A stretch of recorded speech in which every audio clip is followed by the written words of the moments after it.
Hello friends, कैसे आप सब। आई होप सभी बढ़िया होंगे और आप सबकी तैयारी बेहतरीन चल रही होगी। तो आप सभी की तैयारी को और बेहतरीन बनाने के लिए हम लेकर आए हैं क्लास 12th बोर्ड फिजिक्स से related most important question series. तो आज का हमारा टॉपिक रहने वाला है ट्रांसफार्मर। तो देखिए ट्रांसफार्मर क्या है। देखिए हमारे घरों के आसपास कॉलोनी में या कहीं पे गांव में एक ट्रांसफार्मर लगा होता है। तो उसका काम क्या होता है। देखिए ट्रांसफार्मर का काम है उच्च वोल्टेज को निम्न में कन्वर्ट करना या निम्न वोल्टेज को उच्च वोल्टेज में परिवर्तित करना। ठीक है। और जो ट्रांसफार्मर है इसका सिद्धांत क्या है। ट्रांसफार्मर अन्योन्य प्रेरण के सिद्धांत पर आधारित होता है। अन्योन्य प्रेरण मतलब जब दो कुंडली को परस्पर रखते हैं, अलग अलग पृथककृत, ज्वाइंट नहीं होना चाहिए।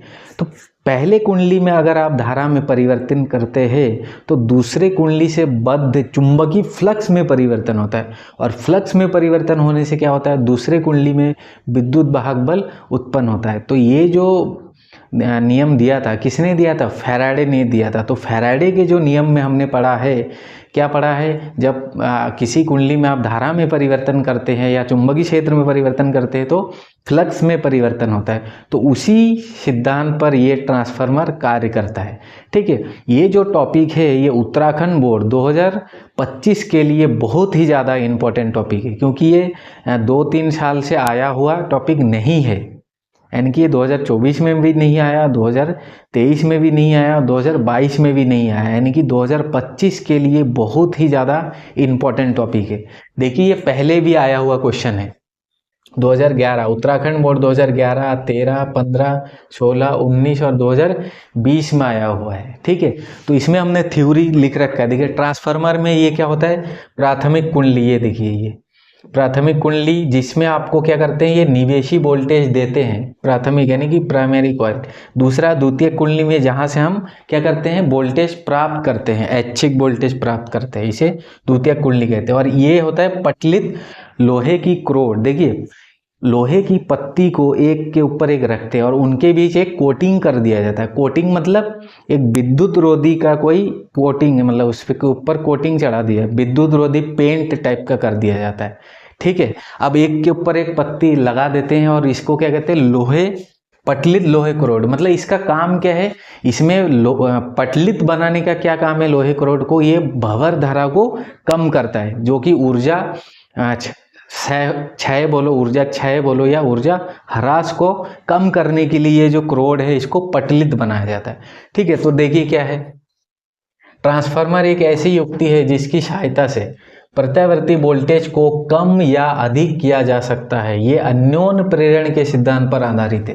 ध्यान रखना, ये प्रत्यावर्ती वोल्टेज में ही काम करता है। क्यों, क्योंकि प्रत्यावर्ती वोल्टेज का मान क्या होता है, एक चक्कर में पॉजिटिव, एक ही चक्कर में क्या होता है, एक बार पॉजिटिव एक बार नेगेटिव, यानी कि इसका मान में परिवर्तन होता रहता है। और डीसी वोल्टेज में क्या होता है, ये परिवर्तित नहीं होता है। और जब परिवर्तित नहीं होगा तो फ्लक्स में परिवर्तन नहीं होगा। इसीलिए ये केवल और केवल प्रत्यावर्ती धारा यानी कि एसी वोल्टेज, ऑल्टरनेटिंग करंट पे या ऑल्टरनेटिंग वोल्ट पे बेस्ड होता है। ठीक है। तो रचना में क्या लिखा है, देखिए यही है रचना, ये इसका आकार है, ये लोहे पटलित क्रोड है, ये प्राथमिक कुंडली में ये फेरे दिखा दिए हमने, ये द्वितीय कुंडली में फेरे।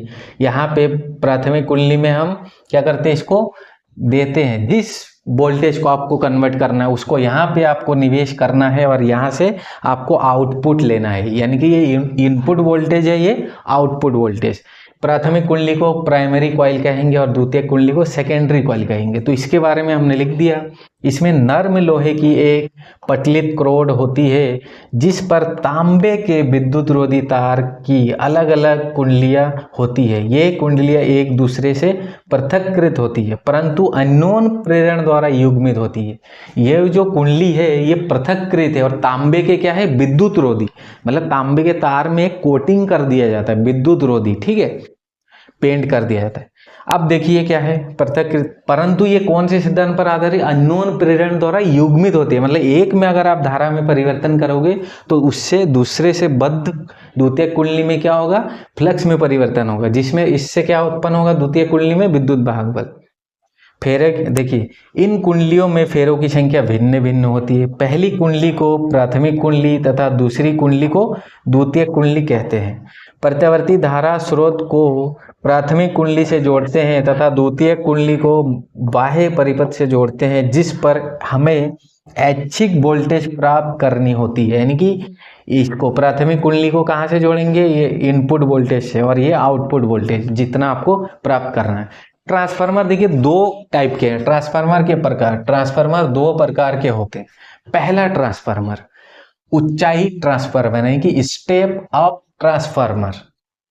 स्टेप अप ट्रांसफार्मर में देखिए ये कमाल है, स्टेप अप ट्रांसफार्मर और स्टेप डाउन ट्रांसफार्मर बनाने का बस एक तरीका है, आप फेरों में चेंज कर दीजिए, प्राथमिक कुंडली में और द्वितीयक कुंडली में। देखिए अब ऊंचाई ट्रांसफार्मर बनाने के लिए क्या करना पड़ेगा, हमें द्वितीयक कुंडली को क्या करना पड़ेगा, पतले तारों के अधिक फेरे। देखिए द्वितीयक कुंडली में पतले तार के अधिक फेरे बनाया हमने और प्राथमिक कुंडली में मोटे तार के कम फेरे बना रखा है हमने।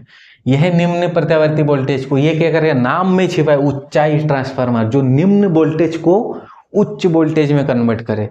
ये निम्न प्रत्यावर्ती वोल्टेज को उच्च प्रत्यावर्ती वोल्टेज में परिवर्तित करता है। इसमें द्वितीयक कुंडली में फेरों की संख्या प्राथमिक कुंडली की अपेक्षा अधिक होती है।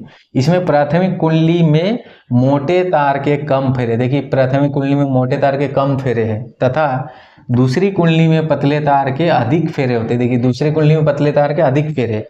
NS का मतलब नंबर ऑफ टर्न, यानी कि द्वितीयक कुंडली में को S से दिखाया हमने, और N4 ये फेरों की संख्या, और NP मतलब ये प्राथमिक कुंडली में फेरों की संख्या।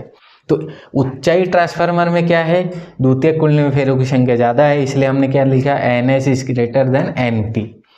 अब अपचाई ट्रांसफार्मर, इंग्लिश में क्या है कि स्टेप डाउन ट्रांसफार्मर। अब स्टेप डाउन ट्रांसफार्मर का काम क्या है, ये उच्च प्रत्यावर्ती वोल्टेज को निम्न प्रत्यावर्ती वोल्टेज में कन्वर्ट करता है। ठीक है, अब इसको बनाने के क्या तरीका है, जस्ट इसका उल्टा। आप एक को याद रखिए, इसमें देखिए द्वितीयक ऊंचाई में द्वितीयक कुंडली में ज्यादा फेरे होंगे और अपचाई में द्वितीयक कुंडली में कम फेरे होंगे। देखिए अपचाई में द्वितीयक कुंडली में मोटे तार के कम फेरे हैं और प्राथमिक कुंडली में पतले तार के अधिक फेरे हैं। यह उच्च प्रत्यावर्ती वोल्टेज को निम्न प्रत्यावर्ती वोल्टेज में परिवर्तित करता है। इसमें प्राथमिक कुंडली में तांबे के पतले तार के अधिक फेरे तथा द्वितीयक कुंडली में मोटे तार के अधिक फेरे होते हैं। सर ये कम है, गलत लिख दिया मैंने यहाँ, द्वितीयक कुंडली में मोटे तार के कम फेरे, ठीक है, कम फेरे होते हैं, यानी कि NP is greater than NS। देखिए NP मतलब प्राथमिक कुंडली में ज्यादा फेरे है और द्वितीयक कुंडली में कम फेरे है। ठीक है, अब इसका सिद्धांत क्या है, ये कौन से सिद्धांत पर आधारित है, अननोन प्रेरण के सिद्धांत पर आधारित। तो सबसे पहले आप क्या करेंगे, इतना आप नोट कर लेंगे, उसके बाद हम इसके आगे का स्टेप देखेंगे।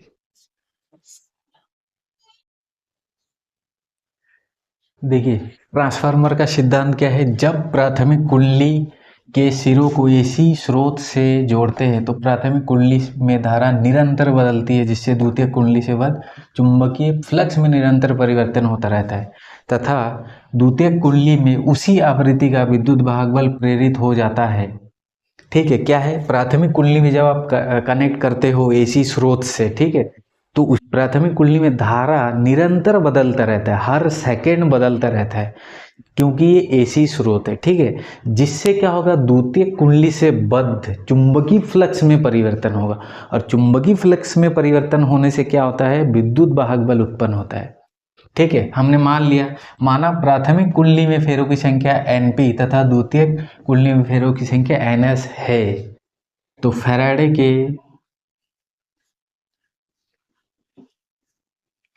के नियम से प्राथमिक कुंडली में उत्पन्न विद्युत वाहक बल, ठीक है, चाहो तो आप ऐसे इसको E से लिखिए या ऐसे वाला E भी इस्तेमाल करते हैं। ठीक है, तो ऐसे कैपिटल लिख दीजिए, प्राथमिक कुंडली की बात हो रहा है तो EP इज इक्वल टू क्या आ जाएगा, देखिए फैराडे का नियम क्या है, -NP, फिर क्या होगा, d phi अपॉन dt, इसमें होगा B। ठीक है, ये हो गया समीकरण फर्स्ट। इसी प्रकार क्या होगा, इसी प्रकार फैराडे के नियम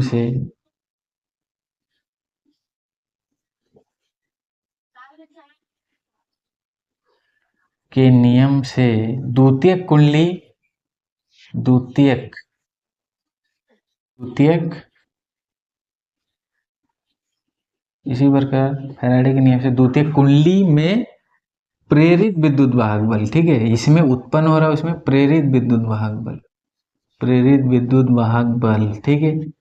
दूसरे कुंडली में प्रेरित विद्युत वाहक बल यानी कि यहाँ पे क्या आ जाएगा, E S is equal to क्या आ जाएगा, minus N S D five V, यानी कि चुंबकीय फ्लक्स में परिवर्तन, ठीक है। अब क्या करेंगे, देखिए दोनों समीकरण को डिवाइड कर देते हैं। समीकरण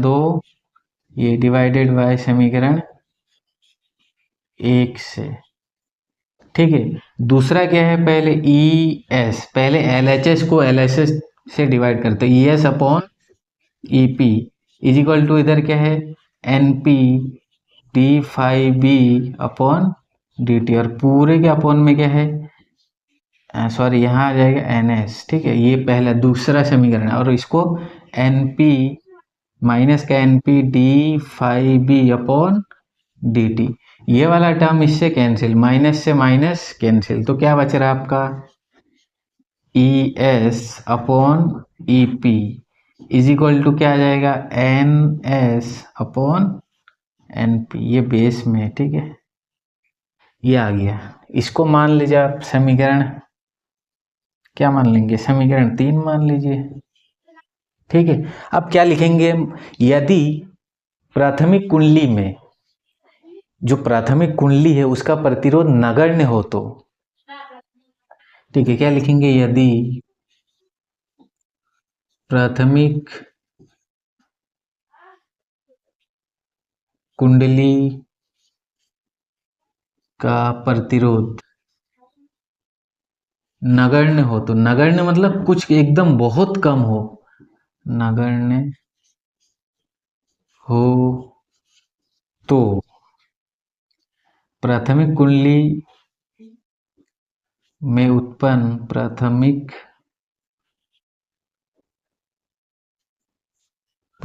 कुंडली में उत्पन्न विद्युत वाहक बल,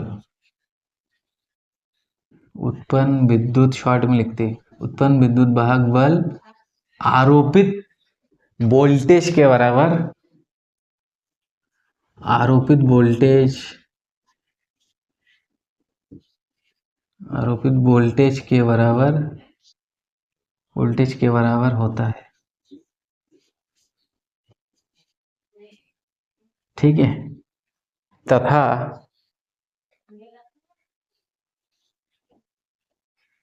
यदि द्वितीयक कुंडली, ठीक है, तथा यदि द्वितीयक कुंडली खुली हो तो, खुली का मतलब ओपन, अभी इससे आप कुछ कनेक्ट नहीं कर रहे हो, ये खुला है, इसमें इससे कुछ आप मतलब कहीं पे इसको सप्लाई नहीं दे रहे हो यहाँ से द्वितीयक कुंडली से, ठीक है। तथा यदि द्वितीयक कुंडली खुली हो तो ये ऐसे लिख देते, वी एस ई एस के बराबर होता है, ठीक है।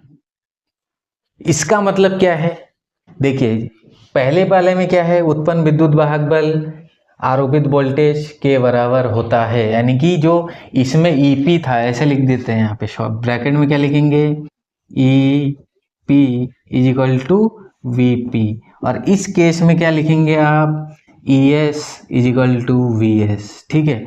तो इसी इक्वेशन का यूज करेंगे, तो इसमें से क्या आ जाएगा, ध्यान से देखना, E S upon E P is equal to N S upon N P is equal to क्या आ जाएगा यहाँ पे, V S upon V P, ये हो गया समीकरण 4, ठीक है, ये आ गया। अब इसके आगे हम करंट में भी रिलेशन देख लेते हैं, ठीक है। इसको आर भी लिख सकते हो आप, चलो लास्ट में लिख देंगे हम। ये समीकरण हो गया आपका 4। ठीक है, इतना नोट करेंगे। इसके बाद का हमें क्या करना है, इधर साइड का मिटाना पड़ेगा। तो यहाँ से हम थोड़ा मिटा देते हैं इसको। ये ट्रांसफार्मर ध्यान से देख लेना, ये ऐसे ही बनाना है आपको डायग्राम बढ़िया से एकदम। ठीक है, तो ट्रांसफर किसी क्षण धाराएं, धाराएं मतलब करंट। ठीक है, क्रमशः क्या मान लेंगे, आईपी कैपिटल लेते हैं, आईपी व आईएस हो तथा ऊर्जा का ह्रास, ऊर्जा का ह्रास, ऊर्जा का ह्रास लिख सकते या क्षय, ऊर्जा का क्षय बिल्कुल ना हो,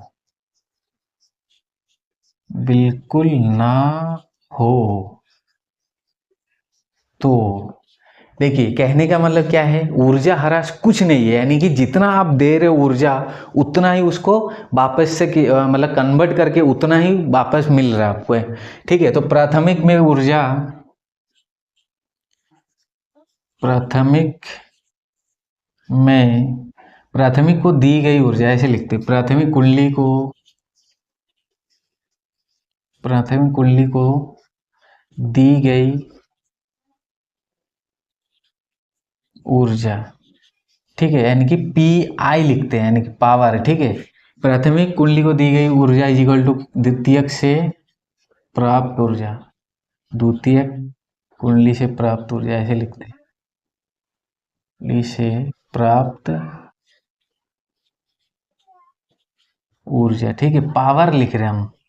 ठीक है, चाहे शक्ति कहे या ऊर्जा कह सकते हो। ठीक है, तो यहाँ पे क्या आएगा, पी एस। और P पढ़ा है हमने इससे पहले वाले टॉपिक में, P इज इक्वल टू क्या होता है, VI। तो यहाँ पे क्या लिखेंगे, प्राथमिक कुंडली की बात हो रही है, तो प्राथमिक कुंडली में क्या हो जाएगा, BP into I P is equal to, यहाँ पे क्या आ जाएगा, द्वितीयक कुंडली से प्राप्त ऊर्जा। ये पावर ना ऐसे लिखिए मत, ठीक है, ये मिस्टेक। फिर ये पावर, थोड़ा सा पावर में तो अलग चीज़ है, rate of change of energy is called या doing work is called power. ठीक है, तो BP I P is equal to क्या हो जाएगा, वी एस आई एस। चाहो तब लिख सकते हैं यहाँ पे। ठीक है, ऊर्जा। अब देखिए यहाँ पे इसी रिलेशन को हमें बनाना है, तो वी एस अपॉन बीपी, तो वी एस इधर है तो वी एस को यहीं रहने दे, बीपी को इधर भेजिए। तो इधर देखिए आई पी है, इधर को क्या ले आइए आप, आई एस। ठीक है, और इधर ऑलरेडी वी एस है और इसको इस साइड ले आइए। ठीक है, अब देखिए समीकरण 4 से V S upon B P is equal to क्या है, I P upon I S. ठीक है, तो समीकरण 4 से, समीकरण 4 से क्या हो जाएगा, समीकरण 4 से शुरू से लिखो, E S upon E P is equal to N S upon N P. ठीक है, इज इक्वल टू क्या आ जाएगा, V S upon V P is equal to, उल्टा है देखिए, I P upon I S. और इसको हम आर लिखेंगे, आर फॉर परिणमन अनुपात, यहीं पे लिख देते, परिणमन अनुपात। ठीक है, ये रिलेशन है, ये बहुत ही ज़्यादा इम्पोर्टेंट रिलेशन है। यानी कि देखिए वोल्टेज अगर आप ज़्यादा कर रहे हो तो करंट क्या होगा, कम होगा, और वोल्टेज को अगर कम कर रहे हो तो करंट क्या होगा, ज़्यादा होगा। ठीक है, ये रिलेशन देखिए एक दूसरे के व्युत्क्रमानुपाती है, V S upon B P is equal to I P upon I S. ठीक है, इतना नोट करेंगे। इसके बाद हम देखेंगे ट्रांसफार्मर की दक्षता। देखिए नेक्स्ट, ट्रांसफार्मर की दक्षता। दक्षता देखिए, ट्रांसफार्मर की दक्षता 100% ना होकर इसका दक्षता कुछ ना कुछ कम होता है। ठीक है, ऊर्जा क्षय के कारण। ऊर्जा क्षय देखिए, और एक चीज़ है, ट्रांसफार्मर के अंदर जो ऑयल भरा जाता है, देखिए ऑयल क्यों भरते, ताकि उसका टेम्परेचर ना बढ़े, और इसमें एक ऐसा ऑयल भरेंगे ताकि वो मतलब हीट को इतना एब्जॉर्ब करे ताकि ट्रांसफार्मर के जो हीट है उसको ज़्यादा ना बढ़ने दे।